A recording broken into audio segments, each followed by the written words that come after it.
Hi friends, అందరికీ welcome back to my channel.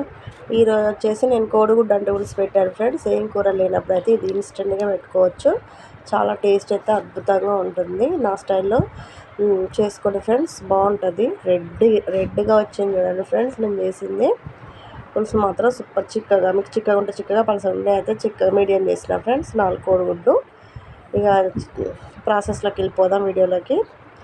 Gas అయితే అంటు పెట్టాను, కడాయి లాంటిది పెట్టేసినాను ఫ్రెండ్స్. బాగా బాగా కాలాలి కడాయి బాగా. 4 కోడిగుడ్లు అయితే ఉడకబెట్టుకున్నాను, పక్కకు పెట్టాను ఫ్రెండ్స్. పక్కకు పెట్టి నూనె అయితే బాగా కడాయి అయితే బాగా కాలాలి. ప్యాన్ పెట్టుకొని కడాయి బాగా కాలినాక 2 పావుల నూనె అయితే పోస్తున్నాను. నాకైతే 2 పావులు పట్టుతుంది నూనె అయితే. 4 కోడిగుడ్లు అయితే మంచిగా ఉడకబెట్టుకున్నాను ఫ్రెండ్స్. మంచిగా అలా ఉప్పు వేసి కొంచెం ఉడకబెట్టేసుకొని పక్కకు పెట్టుకున్నాను. పొట్టు తీసి నూనె బాగా కాలినాక పోపు దినుసులు అదేనండో జీలకర్ర, ఉద్దిపప్పు, ఆవాలు వేసేసిన అన్నీ కలిపి. నూనె అయితే చిట్టపట్టలాడుతుంది, మంచిగా నూనె కాలింది ఫ్రెండ్స్. ఉల్లిగడ్డలు కూడా వేసేసిన ఫ్రెండ్స్. పెద్ద 2 పెద్ద సైజు ఉల్లిగడ్డలు అయితే కోసినాను నేను. కోసి అయితే వేసిన మంచిగా ఎర్రగా గోలాలి ఫ్రెండ్స్. అవి బ్రౌన్ కలర్ వచ్చేదాకా మంచిగా వేపుకోవాలి. నేనైతే వేపుకుంటున్నాను.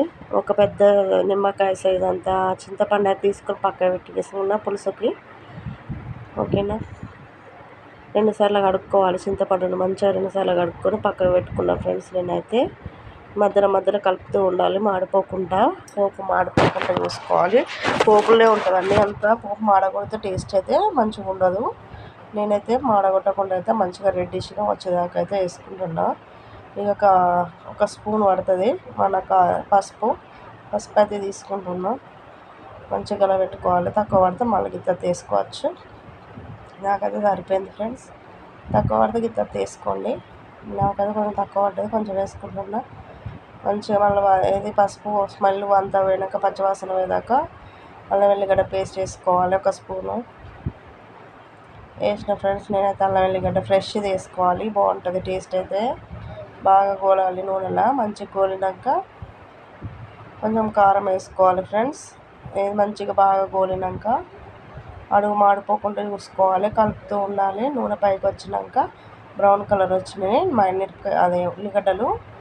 1 మిరపకాయలు కూడా 2 వేసిన ఫ్రెండ్స్. పచ్చిమిరపకాయలు వేసిన, ఎండుమిరపకాయలు వేయలేదు. పిల్లలు తినరు ఫ్రెండ్స్ దాంట్లో. 2 స్పూన్ల కారం అయితే వేసిన. మా చిన్న స్పూన్ ఫ్రెండ్స్, మీదైతే పెద్దదైతే 1 వేసుకోండి. నాది చిన్నది కనుక 2.5 వేసిన. మంచిగా కలబెట్టుకోవాలి. కొంచెం ఉప్పు వేసి తగినంత ఉప్పు వేసుకోండి ఫ్రెండ్స్. నేనైతే 1 స్పూన్ అయితే స్పూన్నర అయితే వేసినాను. 1 స్పూన్, నాకు స్పూన్నర పట్టింది ఫ్రెండ్స్. తక్కువ ఉంటే మళ్ళీ వేసుకోవాలి, ఎక్కువ ఉంటే మంచిగా ఉండదు. టేస్ట్ చూసుకొని వేసుకోండి ఫ్రెండ్స్. నేనైతే టేస్ట్ చూసుకొని వేసుకుంటాను. కరివేపాకు అయితే అప్పుడు పోపులు వేయలే ఫ్రెండ్స్, ఇప్పుడు వేస్తున్నాను. వేసిన బాగా నూనె పైకి తేలేదాకా కలబెట్టుకుంటూ ఉండాలి ఫ్రెండ్స్. అడుగు మాడిపోకుండా సిమ్లో పెట్టండి మంట. అప్పుడైతే అడుగు మాడిపోదు, టేస్ట్ అయితే అద్భుతంగా ఉంటుంది. ఇలా చేసుకోండి. నేను చేపల కూర కూడా ఇలాగనే చేస్తాను ఫ్రెండ్స్. చింతపండు అయితే మంచిగా విసుకుతున్నా. గిన్నె మాడిపోతుందని ఒక సుక్క అయితే పోసిన ఫ్రెండ్స్. ఎందుకంటే గిన్నె మాడగొట్టకుండా మంచిగా పోసినాక ఇక మళ్ళీ ఉన్నది లేదు తీసుకొని కొన్ని వాటర్ పడతాయి.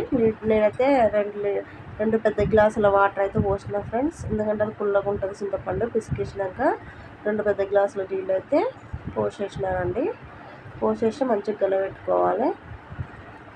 ఇప్పుడు టేస్ట్ చూసుకోవచ్చు ఫ్రెండ్స్. ఉప్పు కారం తక్కువ ఉంటే ఇప్పుడు వేసుకోవచ్చు, బ్యాలెన్స్ చేసుకోవచ్చు. మంచిగా కలబెట్టుకొని చూడండి. నేనైతే టేస్ట్ అయితే చూసుకున్నా, నాకైతే సరిపోయింది. ఉప్పు కొంచెం తక్కువ పడితే కూడా వేసుకున్నా ఫ్రెండ్స్. నేనైతే బాగా మసాలా ఫ్రెండ్స్. బాగా దగ్గరికి మసిలినాక కోడిగుడ్లు ఉన్నాయి కదా ఫ్రెండ్స్, 4 కోడిగుడ్లని మధ్యలో ఘాట్లు పెట్టుకోవాలి. మంచిగా ఉప్పు కారం అన్న అయితే మంచిగా పడుతుంది అందులోకి. అది వచ్చిన నేనైతే ఉల్లిగడ్డ అది మంచిగా ఘాట్లు పెట్టేస్తున్నాను. ఘాట్లు పెట్టి అందులో ఉప్పు కారం అయితే మంచిగా టేస్ట్ అయితే అద్భుతంగా ఉంటుంది. అందులో ఉప్పు కారం మొత్తం అందులో లోపలికి ఇమిడి పుల్లగా వస్తుంది టేస్ట్ అయితే.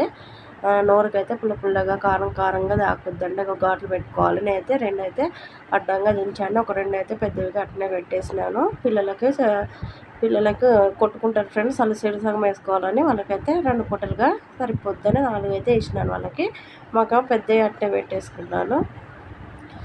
ఇంకా పులుసు బాగా మసిలినాక అవి వేసేయండి. వేసేసినాక కలబెట్టవద్దు ఫ్రెండ్స్, నీళ్ళం అంతా గలీజ్ అవుతుంది. నేనైతే కొంచెం ఇట్లా కుదిపినట్టు చేసినాను. మంచిగా మసిలిపోతుందండి. నూనె పైకి వచ్చి కారం అయి పైకి ఇట్లా పేరుకోవాలి. పేరుకునేదాకా మంచిగా చూసుకోండి. నాకు అక్కడ చూడండి కారం అయితే సపరేట్ అవుతుంది. అట్లా అయినప్పుడే మన పులుసు అనేది పర్ఫెక్ట్గా వచ్చినట్టు. కారం గిన్నె కనపడలేదు అనుకో, అది రాలేనట్టు ఫ్రెండ్స్. కాసేపు అట్లా పెట్టుకోవాలి. ఉప్పు తక్కువ పులుపు ఎక్కువ ఉన్నప్పుడు కొంచెం టిప్ చెప్పాలి ఫ్రెండ్స్. ఒకటి పులుపు ఎక్కువ ఉందనుకో కొంచెం బెల్లం ముక్కేసుకోండి, బ్యాలెన్స్ అయితే బాగుంటుంది. నేనైతే కొబ్బరి పొడి వేసినాను, ఎందుకంటే పులుపు ఇది బాగా బాగా పులుపు ఉంటే మా వాళ్ళు ఇంట్లో తిన్నారు ఫ్రెండ్స్. చిక్కగా ఉండాలి కానీ పులుసు పుల్లగా ఉండొద్దు, వాళ్ళు తినరండి. అయితే నేనైతే కొబ్బరి పొడి వేసిన, బ్యాలెన్స్ అయితే అవుతుంది నాకు. తీయగా ఉంటుంది, కారం ఉన్నది వస్తుంది. కొబ్బరి పొడి వేసిన నేను. కొబ్బరి పొడి వేసినాక కొంచెం మెంతిపిండి వేసిన. ఇదే బెస్ట్ టిప్ అండి. మెంతిపిండి చేపల కూర స్మెల్ అయితే ఖచ్చితంగా వస్తుందండి. నేను ఆవాలు అదే మెంతులు జీలకర్ర మంచిగా గోల్డెన్ కలర్ వేపినాక దంచేసిన ఫ్రెండ్స్. రోట్లో కచ్చపచ్చ దంచేసినాను. టేస్ట్ అయితే అద్భుతంగా ఉంటుంది. ఇలా ట్రై చేసుకోండి, నా స్టైల్లో ట్రై చేసుకోండి ఫ్రెండ్స్. నచ్చినట్లయితే ఒక లైక్ అయితే ఇచ్చుకోండి. మీ ఫ్రెండ్స్కి రిలేటివ్స్కి అయితే షేర్ చేసుకోండి ఫ్రెండ్స్. నా ఛానల్ నచ్చుతుందని నేను భావిస్తున్నాను. చూడండి మన కూర అయితే అద్భుతంగా ఉన్నదండి. నేనైతే ఫస్ట్ అయితే ఒక బుక్ అయితే తినేసినాను. ఓరల్గా ఇది కర్రీ అయితే వచ్చేసింది, పక్కకైతే పెట్టేసినాను ఫ్రెండ్స్. చూడండి కర్రీ అయితే టేస్టీగా ఉంది. బాయ్ అండి, లైక్ చేయండి ఫ్రెండ్స్.